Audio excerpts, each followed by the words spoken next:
12월 18일 쉴만한 물가교회 온라인 새벽 예배 오신 여러분들을 주님의 이름으로 환영합니다.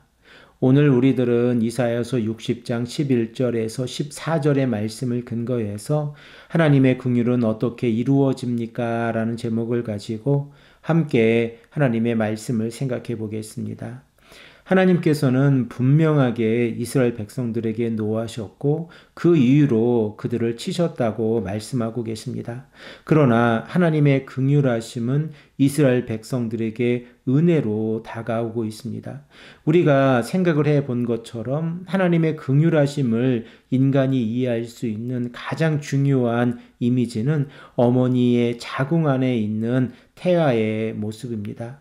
어머니가 태아를 잉태하고 있는 모습을 통하여 우리들은 하나님께서 어떻게 우리들을 보살펴 주시고 인도해 주시는지를 생각해 볼 수 있습니다. 특별히 언약의 백성들이 하나님의 말씀으로부터 벗어나 죄악 가운데 살아가고 있었지만 그들이 여호와 하나님을 의지하고 회개하고 여호와 하나님께 돌아왔을 때에 하나님께서 그들을 사랑하시고 은혜를 베풀어 주셨다고 하면 하나님께서는 이 긍휼하심을 통하여 언약의 백성들이 하나님의 사랑 가운데에서 다시 한번 회복되기를 원하고 계십니다. 하나님께서 이스라엘 백성들에게 긍휼을 베풀어 주셨을 때에 이스라엘의 백성들은 하나님의 언약의 백성으로서 이 땅에서 중심의 역할을 하고 있다는 사실을 우리가 말씀을 통하여 생각을 해 볼 수 있습니다. 이방인들이 예루살렘의 성벽을 쌓고 그들의 왕들이 예루살렘을 섬기는 모습이 10절에 기록이 되어져 있다고 하면 11절의 말씀을 보면 이방의 나라들이 재물을 가지고 시온으로 모이고 있는 모습을 우리가 생각을 해 볼 수 있습니다. 우리 다 함께 11절의 말씀을 읽겠습니다.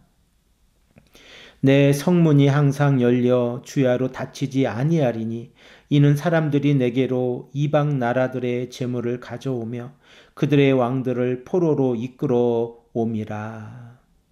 본문 11절에서 어떠한 일들이 일어나고 있습니까? 예루살렘의 성문이 밤과 낮을 가리지 않고 열려 있는데 그 이유는 이방 나라의 재물을 시온으로 가져오기 위함입니다. 또한 이러한 상황 가운데에서 여러 나라의 왕들도 포로로 끌려오고 있는 모습입니다. 이스라엘은 열방들에 의해서 늘 지배를 당하거나 공격을 당하고 있었던 민족입니다. 그러나 하나님께서 이스라엘 백성들에게 긍휼을 베풀어 주셨을 때에 이스라엘은 역사의 중심에 서 있는 모습을 우리가 다시 한번 깨닫게 되었습니다. 이것이 하나님께서 역사를 다루시는 방법입니다. 시온의 백성들 가운데에서 남은 자들, 곧 여호와 하나님을 의지하고 신뢰하는 자들을 통하여 하나님의 역사가 이루어지는 모습입니다. 본문 12절의 말씀을 보아도 하나님께서는 이스라엘을 괴롭혔던 백성들이 결과적으로 이스라엘 백성들을 섬기게 될 것이다 라고 말씀하고 있습니다. 우리 다 함께 12절의 말씀을 한 목소리로 읽겠습니다. 너를 섬기지 아니하는 백성과 나라를 파멸하리니 그 백성들은 반드시 진멸되리라. 구약 성경에서 파멸이나 진멸이라고 하는 단어는 이스라엘 백성들이나 이방 민족들이 하나님을 섬기지 아니할 때에 하나님께서 징벌하시는 방법입니다. 특별히 이사야서 가운데에서 하나님께서는 여호와 하나님을 신뢰하지 아니하고 의지하지 아니하였을 때에 이스라엘 백성들을 파멸의 길로 심판하시겠다라고 말씀하고 계십니다. 이 시간에 이사야서 10장 22절의 말씀을 한 목소리로 읽겠습니다. 이스라엘이여 내 백성이 바다의 모래 같을지라도 남은 자만 돌아오리니 넘치는 공의로 파멸이 작정되었음이니라. 남은 자들을 제외한 모든 자들이 하나님의 심판이 대상이 되어졌을 때에 오늘 본문 12절의 말씀을 보면 여호와 하나님을 의지하지 아니하고 신뢰하지 아니하는 자들은 하나님의 공의에 의해서 파멸의 대상이 되어진다라고 말씀하고 있습니다. 결과적으로 이스라엘 민족들이 하나님을 의지하지 아니하였을 때에 나타나는 현상이 파멸인데 본문 12절의 말씀을 보면 이스라엘 백성 백성들을 섬기지 아니하는 자들, 곧 하나님을 의지하지 아니하는 자들도 하나님께서 파멸과 그리고 진멸하시겠다라고 말씀하고 계십니다. 본문 13절의 말씀을 보면 아주 흥미로운 말씀이 기록되어져 있습니다. 우리 다 함께 13절의 말씀을 읽겠습니다. 레바논의 영광 곧 잣나무와 소나무와 향양목이 함께 내게 이르러 내 거룩한 곳을 아름답게 할 것이며 내가 나의 발 둘 곳을 영화롭게 할 것이라. 우리들은 하나님께서 솔로몬을 통하여 성전이 재건되었을 때에 이 성전이 주전 586년경에 바벨론의 왕 느부갓네살 왕에 의해서 파괴되어졌다는 사실을 알고 있습니다.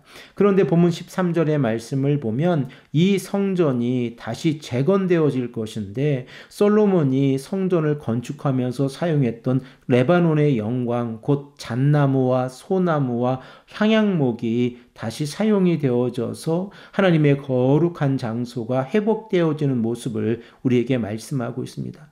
결과적으로 하나님께서 역사의 주관자가 되어 주셨을 때에 하나님께서는 이스라엘 백성들뿐만 아니라 성전을 재건하셔서 이스라엘 백성들이 하나님을 신령과 진정으로 예배하는 모습으로 나아가게 만들어 주십니다.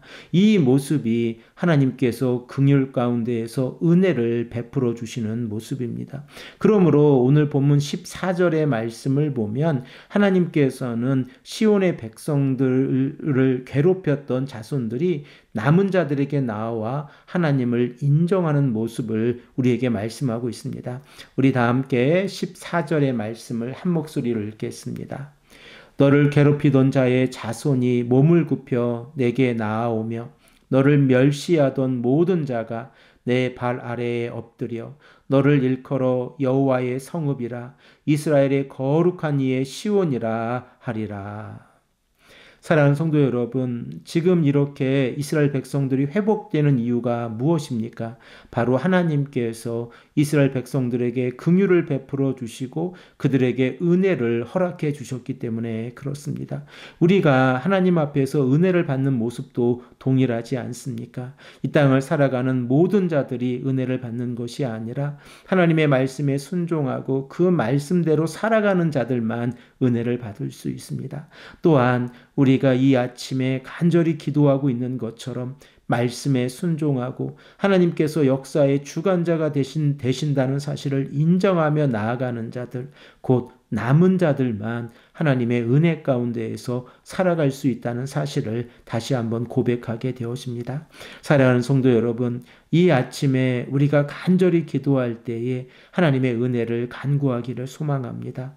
하나님께서는 임마누엘로 우리와 함께 하십니다. 그리고 임마누엘이 하나님께서 우리에게 은혜를 베풀어 주셨다고 하는 것은 이 땅에 예수 그리스도를 보내주셔서 우리로 하여금 예수 그리스도의 십자가의 보혈과 부활의 사건을 통하여 영원한 하나님의 나라를 바라보게 한다는 사실을 다시 한번 깨닫고 이 아침에도 간절히 기도하시는 귀하고 복된 성도님들이 되시기를 간절히 축복합니다. 함께 기도드리겠습니다. 아버지 하나님 감사합니다. 오늘도 우리에게 말씀하셔서 하나님의 긍휼이 이스라엘 백성들에게 어떻게 임하는지 우리가 말씀을 통하여 깨닫게 하시니 감사합니다. 아버지 하나님, 이 시간 우리가 간절히 기도합니다. 우리가 이 땅을 살아가면서 남은 자들, 곧 여호와 하나님을 의뢰하고 신뢰하는 자의 삶을 살아갈 수 있도록 인도하여 주시옵소서. 모든 것을 하나님께 맡기며 나아갑니다. 오늘 하루의 삶 가운데에서도 하나님의 은혜가 우리들의 삶과 가정과 일터에 가득 차고 넘칠 수 있도록 역사하여 주시옵소서. 감사드리오며 사랑이 많으신 예수 그리스도의 이름으로 간절히 기도합니다. 아멘.